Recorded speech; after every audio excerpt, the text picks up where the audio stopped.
On అవుతుంది.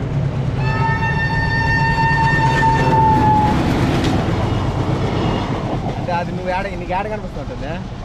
మనం మొబైల్లో ఆన్ చేసుకుంటాం మేమంతా. మన మొబైల్ మేము ఎక్కించుకోవాలి అది అంతే. అంటే ఆడ రోడ్డు మీద ఎదురుగా ఏమొచ్చింది అన్నీ కనిపిస్తాయి. అవన్నీ ఫోన్లు ఆన్ అయ్యి ఫోన్లో రికార్డ్ అవుతా ఉంటాయి. అవుతా ఉంటుంది.